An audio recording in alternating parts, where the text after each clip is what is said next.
Hello all, it's Cami and Steve. Welcome back to another video over here on That's Comical. We hope you're enjoying your ice cream sundae treats as we give these to you by the scoop, so to speak. We're diving into Ice Cream Man, of course, here with Steve. Every month we're talking about W. Maxwell Prince, but of course, if you're here on Wednesday, Happy New Comic Book Day. We always are happy to say that to our fellow comic readers. Every good boy does fine, does he? I don't know, Steve. This was a weird one. So we're in volume 4, chapter 4 now. Yeah, this issue one 4. was odd. Yeah, I don't know what to make of this issue. Like, this didn't really have a massive wow factor. It No. was compared to the other 3 issues, and I do want to say that this is actually the final issue in the first compendium of Ice Cream Man. So just want to let you guys know, I could save this to the end of the video, but since I'm holding up the book right now, I might as well say, if you have enjoyed this video at the end of this, as well as the previous 3 talking about the first 4 issues of Ice Cream Man, what are you doing? Get yourself over to your local comic book store, show your comic book store some love, and if you want to read this for yourself, go pick up the first trade. It is a very affordable book to get these days. Even on Amazon, it's a very affordable book to get these days. Especially with the first Saturday of May just right around the corner with Free Comic Book Day, and you plan to go to the store, don't just go and pick up some free comic books. Give your comic book store some business if you can. And if you can't, at least be happy that you made the effort. That's what I always do on Free Comic Book Day. I'm looking, I have a list of things that I'm hoping to find at the comic book store that day. And I am still looking forward to getting my free books, but I'm hoping to give the store some business as well. Absolutely. So let's dive into this story. We start off with if we can, yeah, we'll make some kind of sense of this. I think with everything prior to, I think there's been some kind of basis, you know, I mean, at least there was a flow to the story. This one seems to kind of have maybe 2 stories within itself, but neither one makes a whole lot of sense. And I'll get to that reasoning and kind of I'd like to hear that. But we've got Joel in the beginning, and he's kind of getting ready for what looks like to be a funeral. And I was correct in that. He's with his wife Sheila, and they're in the kitchen, and she's kind of pumping him up, and you know, letting him know he's doing what he's supposed to be doing. You can tell he's a little bit somber, he's a little bit confused, and who isn't when you go to a funeral? I mean, especially if you're asked to speak, that in that moment you kind of start analyzing everything. Who are you? Where are you in life? You know, because it's a reality check for you when you go to a funeral, you know, and it's someone you've known for a really long time. And in this case, Joel didn't know that Chris was sick, you know, and that always comes as a shocker too. When you have a friend that you think is a lot closer than they turn out to be, because they don't tell you that they're ill and they don't tell you that they're going through a rough time. So they have this kind of conversation. She sends him on his way. Before he leaves, though, he does allude to him having some problems, you know, so you kind of get the sense that maybe Chris was having a rough time. Then we get back to the music. So obviously W. Maxwell Prince is a music guy, you know, there was an underlying idea that Chris was a music man, and that's kind of what was his lifeline, and it kept him afloat.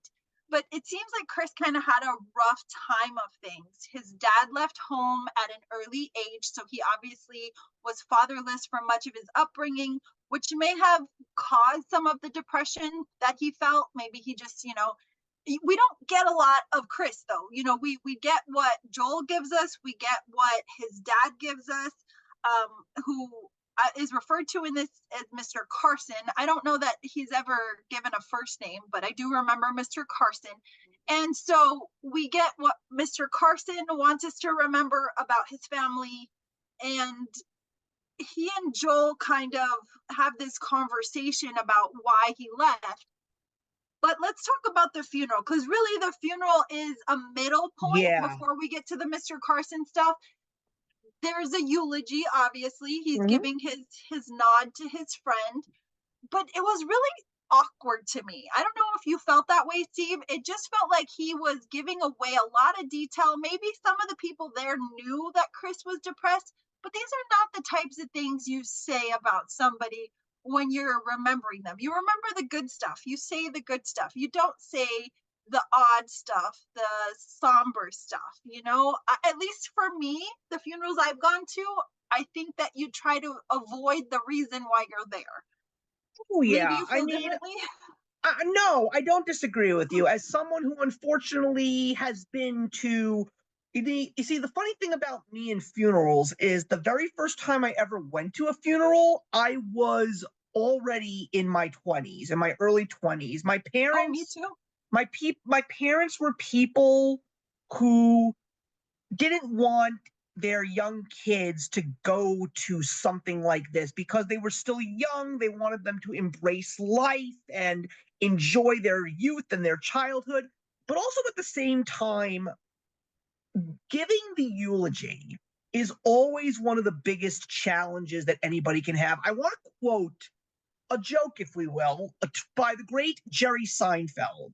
He Right. used to, one of his greatest jokes is he said, the number one fear in the human race is speaking in a public setting. Number two was death. The joke that he says is, so basically, if I were at a funeral, I would rather be in the casket than the delivering the eulogy. That is a funny joke, actually. It works But really well here. But the funny thing is, when we see Joel in the beginning, while his wife is trying to make him feel positive, especially because of the fact that they seem to have a lot of good things coming their way, like she's pregnant. And at the same time, you know, when you are hit with a dose of reality, sometimes it is really hard to compile your thoughts. But in the case of Joel, it seemed that he knew about his friend's Chris's issues for quite some time. And he has a little bit of guilt above him because it seems to me that he felt that he didn't do enough, or he didn't, or maybe didn't do anything to get his friend out of the darkness. So when he is up there giving his speech and he's telling this story, I think what he's also not only trying to do by preserving the memory of his friend, but I think he's also trying to expose and let a little bit of himself out there, trying to say that I could have done more, I could have been a better friend. And the truth of the matter is, when you're in a setting like a funeral, sometimes those emotions come out when you least expect it. I mean, I don't want to get too personal, but I do know stories about family members of mine that didn't see eye to eye and didn't have the best relationships and never really mended those fences. And then when one of them unfortunately left, the one who survived just breaks down and is so upset, not just because of the fact that their friend or their brother or their loved one is gone, but they're upset more because of the fact that they didn't do enough during the time that they had. So I don't necessarily feel that it's awkward. As a matter of fact, I sort of feel more that this is if the one thing that I want to say about this issue, it's very, very real, and it can hit home. It's something that a lot of people who have dealt with this situation before can understand and relate to, and maybe even search a little bit within themselves about it. I mean, that's why I think I felt a little bit more like this was a very real story rather than feeling awkward about it, if that makes sense. Well, and I have spoken at a funeral before. And I think that you do kind of, at least for me, you just kind of roll with the punches. You're numb as it is. You're kind of questioning why you're there, and then you're trying to pull out all of the positivity. So you're trying to come up with all that positivity while you're surrounded in grief, and then you are trying to kind of suppress that grief. So maybe now, thinking about it from that perspective, maybe that was his natural way of dealing with it. He was just Yeah. kind of processing it, and for him it was the guilt coming through, and he maybe didn't realize in that moment the things that he was saying, because he did kind of scale back after he said all the kind of dark, you know um Yeah. just inappropriate things in my opinion, but he did try to lighten it up by saying, he was musically inclined and these were the things that kept him going and all of these sorts of things. Yeah, because I mean, I remember when I was once at a funeral for somebody's grandparent, and I just remembered one of the people that made the speech. The person was basically a small chunk of the speech, not all the speech, discussed all the disagreements and some of the fights that they actually had. So I Oh was like, goodness. so I'm basically just saying, okay, I see what you're saying, but at the same time, it's just like, even though we had these disagreements, we still cared about each other and we knew that we loved each other. And that was all the main point of the speech. But still, you know, sometimes at a funeral, especially when you're giving a speech, sometimes you do want to come clean. Like, truthfully, I don't even know why. I can be one of the most gruesome people in the world and go down into very dark places, but there are days right now that I feel that there's going to be a day, unfortunately, sooner than later, when I'm going to have to be in front of a whole bunch of people talking about one of my parents because I know that there's not much time left. I mean, I'm holding on to every day these days, but I'm always like saying to myself, what am I going to say about my father or my mother? And I know one of the few things that I would not be ashamed to say is that no, I didn't always see eye to eye with my parents. We had a lot of disagreements in my when I was younger, about lots of different things. But at You the are end of the braver day, than I don't even consider that. I don't even consider, I mean, I know someday I'll have to face that, but I don't think about what I would no, have I to don't know say. why. Maybe it's simply because of the fact that I'm one of those people that likes to over prepare. It's possible because yeah, my brain just will not go there. No, I'm under a very realization of the age, of as we start getting older ourselves that, ooh, as I age, my parents are aging too, so there's definitely that for me. And that's a constant reminder. But I don't think about what I would say. I do think that now that my nephew is such a big part of my parents' lives, I do think about him in the moments that, possibly one day they're not here. And I just hope that he's of the right age that I don't have to um say the or be cognizant of the things that I say, that he's going to be at an age where he understands himself. I mean, of course I'll always be there to support him at any age, but the younger they are, the harder it is to face things like that. So I think that's really the only time I think about it in that regard. But yeah, I definitely don't think about it to the same extent that you do. I mean, when my daughter was born, I actually knew that there was going to be a day soon after she was born that I would have to be in front of a whole bunch of people for the baby naming. So I wrote this beautiful speech ahead of time, like I knew exactly what I was going to say, only to find out from everybody saying, "You don't need to make a speech." So there you go. That's just me over preparing and You are an always thinking. overthinker then. Okay. So Yes, we have Joel here. He's kind of spilled his heart out. Obviously, from the conversation, from the conversation that we're having here, maybe he was processing a multitude of emotions. He yeah, was going through the guilt. He was going through the memories. He was going through the why, just trying to maybe explain it to himself. Out of the corner of his eye, he does catch Mr. Carson, who happens to be Chris's father. yep, He's not amongst the masses, but he has attended the funeral.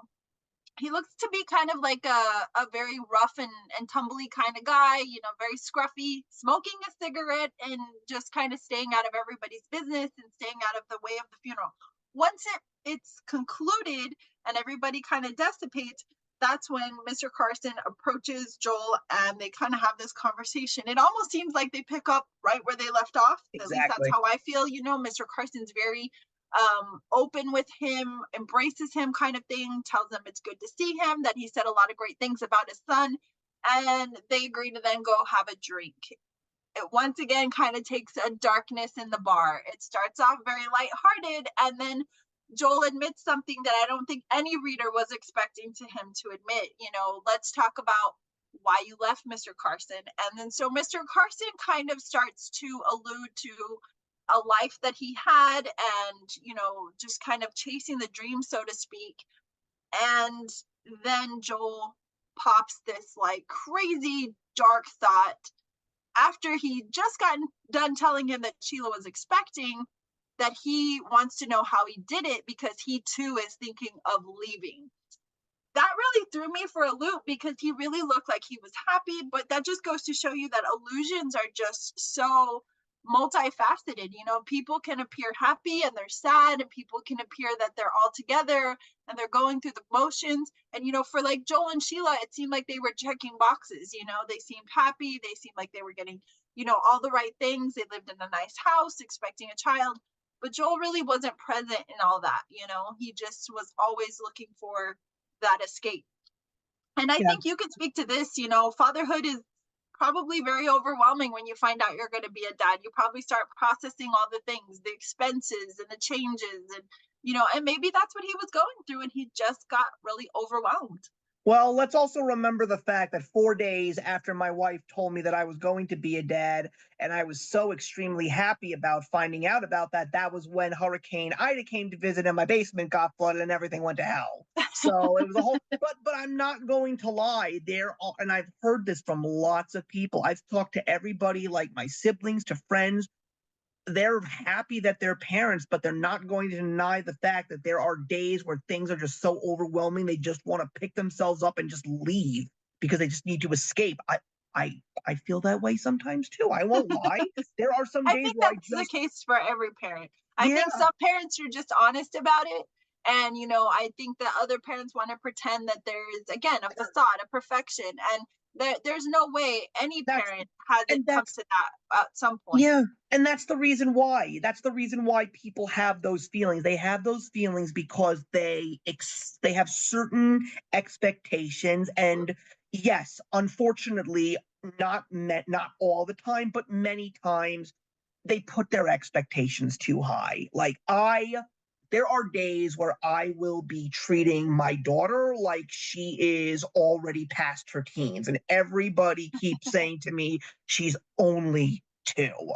But Yeah, we did made but that it's also mistake. but to a certain degree, to me, I consider that sort of complimentary towards my daughter herself because the fact that I am treating her like she's wise beyond her years, because I know my daughter is very smart, and I know that if she really is that smart, I want her to know that, daddy thinks you're smart, daddy thinks that you are wise beyond your years, and yet the reception that I get sometimes is not what I want, because I have to remind myself she's still a very young child. She's still very curious about the world. She's still learning. And so that's the problem. The problem is we all have our fantasies, and reality always brings us back down to earth. But those who want to accept their fantasies over reality will end up doing extremely drastic things like what Chris's dad did. He literally walked out on his family, and it's heartbreaking to see those panels where you see him looking at his son sleeping and basically telling him, I wish, I wish, I wish, but I just can't. I need my own personal selfish happiness. And unfortunately, there's a lot of parents that make those choices. And the sad thing, and he kind of alluded to that here, that he felt like he was making the right decision, you know, that by him choosing the life that he did, it made sense. But really, you know, the grass wasn't greener on the other side. It was greener where he watered it, and that was should have been at home. But he realized Exactly. that much too late. And I think that probably does happen to a lot of people where they have that inclination where they realize that they made a mistake, but they're fearful of going back because they don't think they'll be accepted. And they just go on with life. And then you have a child who is parentless, you know. Yeah. They have this brief interlude after rather, Mr. Carson goes through the whole Chris story and explains, you know, why he left. And then you get this visualization of Chris in this kind of weird underworld. And Yeah, that's a that's bizarre the thing. part of the book that I'm just like, what the hell is this? Well, it does speak to some of the dialogue because, you know, there's points where you see the where am I, you know, what is this whole, you know, there's some things that don't quite make sense in the story themselves, when he says, is this hell? So you're thinking the whole time it's Joel, but in actuality it's Chris is kind of coming through. So the question then is, has Joel been able to hear this, or is this just kind of Chris's way of being part of the story without being part of the story, kind of thing? Some of the parts of this underworld, this hellish world, if you will, makes sense. There's music involved, there's, you know, just this isolation, very depressed areas. The one that kind of gets me is that he's being pumped with something, and I'm not really sure where that comes from. So I'm sure all of this alludes to his thoughts through life, maybe things that he's gone through, and I think maybe this is Prince's way of kind of giving us a backstory of Chris, maybe some of his divisive thoughts as he's going through these depressive moments without making him part of the story. And then, of course, ice cream is involved because it's the ice The cream truth of the man. matter, Cammy, you know, I would wonder if that whole piece of it is as deep as you say it is, or if it was just simply shock value. I don't think we'll ever know unless we actually ask Mr. Prince himself. Once again, I go back to that line I said in episode 1: show me on the doll where they touched you. I need to know. And then we get the part that's very awkward, but at the same time very heartfelt, and that's the part where Joel and Chris's dad literally take his body out of the coffin so Chris's dad can properly say his goodbyes and apologize. Ironically, I did connect with that part of the story because as an animal It's person, very heartfelt, though. I will well, not lie. as an It's animal weird. person, that's the one way that I connect with my pets. And even in their passing, I try to hold on to them. And I've only held a couple after they've gone. But in that moment, it's just like you realize they're not there. And so the thing with Chris's dad is, I think that Mr. Carson realized he had lost the opportunity to tell Chris all of these things. So for him, he was just holding on to the only thing he knew, which was his earthly body, and saying all the things he wished he said when he was alive. It's still very Mhm. awkward because you know that he's got an embalming smell to him, he's cold, he's lifeless, you know. So for a human to hold another human in that capacity, but to say that if some of us weren't in the same situation, we might not do the same thing is a little far-fetched because you're not sure what your emotions are and what they're capable of doing until you're in a moment of despair. I mean, when they tell you there's 12 phases of grief, there is, and you don't know how you're going to react in each of those phases. It just depends truly on what that soul meant to you, you know? So Caleb, that's my question. Who is Caleb? Like, where did he come from? Apparently, he's been here the whole time because he basically stops the ice cream truck and he says to Rick, "You're making a little bit of mischief in my town, son." Like he basically is walking around like he's the sheriff in town. Yeah, so he definitely threw me for a loop. So that was the question that I immediately wrote down. I was like, whoa, wait, hold on. Who's Caleb and why is he here? Well, clearly, we still, I mean, again, I can't answer this question because it has been a long time since I've actually read through all of these Yeah. books. So I cannot recall the fact if these are just two guys cut from the same ilk or if they're actually brothers. That's the one thing I do not remember at this point. But Well, clearly they are there's definitely a resemblance between the two of them. And I mean, the truth is, you know, we're almost 45 issues in an Ice Cream Man, and I don't think we even know exactly what Rick is. But it's just interesting to basically just get to the end of this book and just go, wait, there's two of them?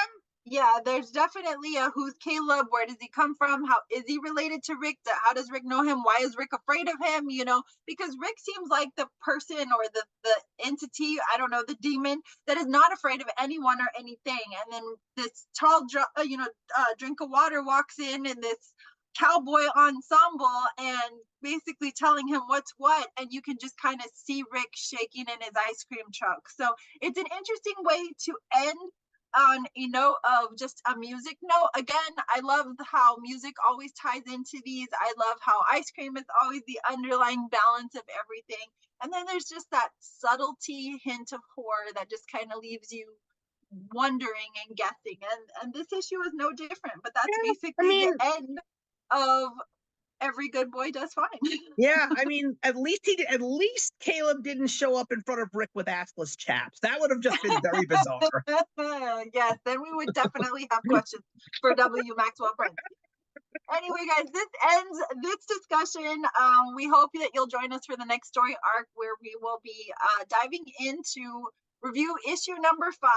And like Steve alluded, if you have a local comic book store, definitely go and support that by picking up the first story arc. Catch up with us. We are not too far into this for you guys to enjoy all the crazy madness that we are enduring. Absolutely. And give yourself a little cavity. Well said. Right. Until next time, friends, thank you so much for joining us. We will see you soon. Of course, let us know in the comment box, join the conversation. Let us know how you're enjoying this. Any questions, comments, concerns, definitely subscribe to the channel to stay up to date with our content. Hit that bell notification so you're notified of all the crazy antics that we put out here on That's Comical. Until next time, friends, we'll see you soon. Take care.